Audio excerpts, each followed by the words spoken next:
What is going on, guys? Welcome back. Commentary for you. So you wondered what Chantal would be doing post-eating, and now we know. Thailand travel tips. So we start with a Hameo plug.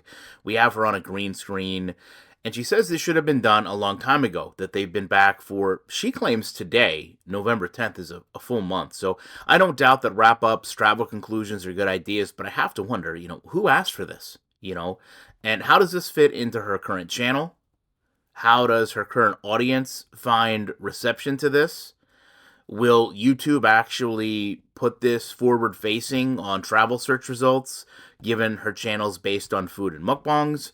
I think a lot of that is more than likely this video came way too late on the wrong channel, isn't going to get the reception that she expects.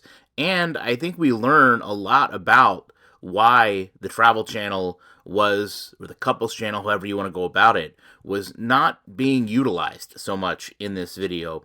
Now, she offers they traveled from August 29th to October 10th. They did this intentionally during monsoon season so that it would be less expensive. She does show some clips, which I don't think that we'd ever seen of the monsoons, but she offers they only got stuck once, and they really didn't get stuck. Now, that was her first travel tip. Her second travel tip goes into the quote shaming she experienced, and she offers, interestingly enough, she offers it only happened once, and she brings up when she bought the Lays from the woman on the street.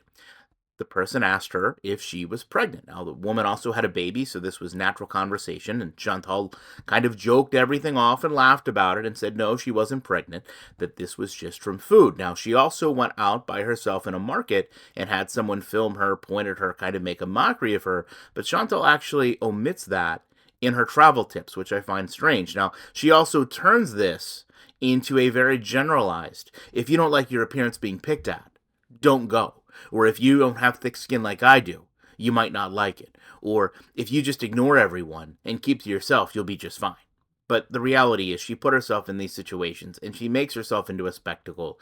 Anyone would expect the same result doing what she does. Now, she does say they stayed at 3 different hotels. She talks about a fruit ban, but the fruit ban isn't hotel based. It's actually a lot of places that ban these fruits with strong odors, strong staining properties. So it's odd that that's the third travel tip.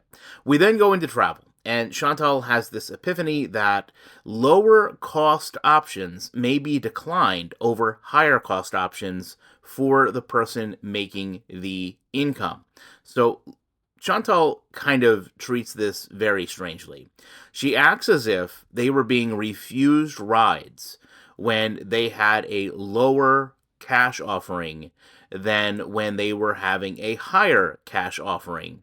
She cited that the traffic was heavy and annoying, and clearly this just added to it. But Chantal, it's supply and demand. If someone is going to see they can make $10 doing something, they're going to do it before they take, say, $5 doing the same exact thing. And the way her channels work, she should clearly be versed in this. I mean, she obviously looks at the income she can make on her main channel and knows that it dwarfs what she's making on the couples channel. So you would think that she would have this concept pretty mastered, but instead, she morphs it into a travel tip.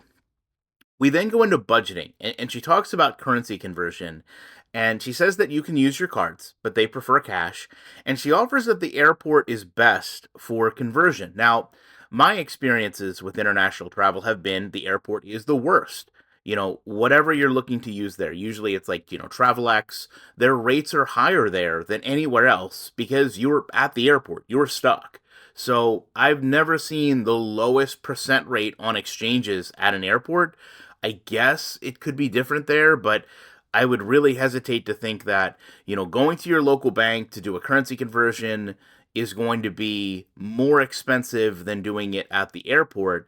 And that pretty much goes for just about anything. Airports charge premium. So we then get on to the planning and budgeting, which Chantal says she's great at, which we know she's not. I mean, how many times has she said Salah's really helping her get her life turned around from an income perspective? But she goes over some estimates, and these estimates are very, very interesting in the aspect of at the end, she shows what they really spent.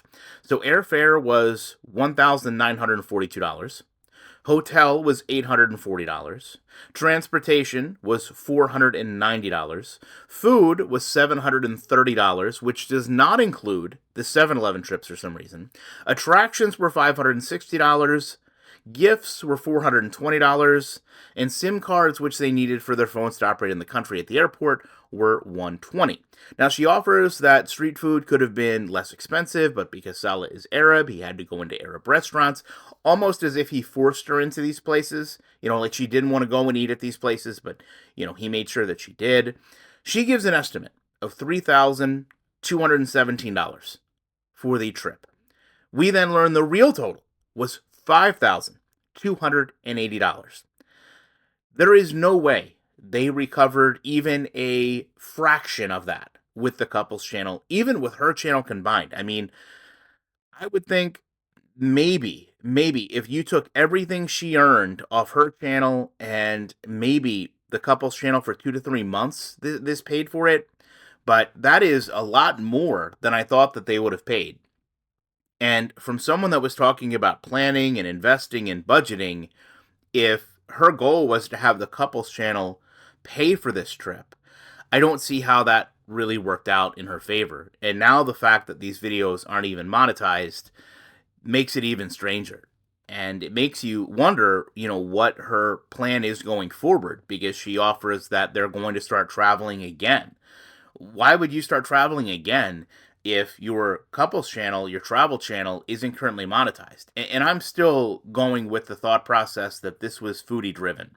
I feel like either changing the countries or changing the channel ownership, I don't feel like this was done directly through YouTube. I feel like she was fully aware of this, because something important to note, she brought this up in yesterday's mukbang, and she brought it up intentionally. She brought it up in passing, and when doing so, she actually, more than likely, kind of created that thought process of, why are you moving all the videos over all of a sudden, which created interest where people ultimately found out, hey, this channel's not even monetized anymore. So she's the one that kind of not only brought this up, but acknowledged that it was happening. Now, the other side of this is, I don't believe that YouTube is just going to allow her to take uploads from one channel and put them right over to the other.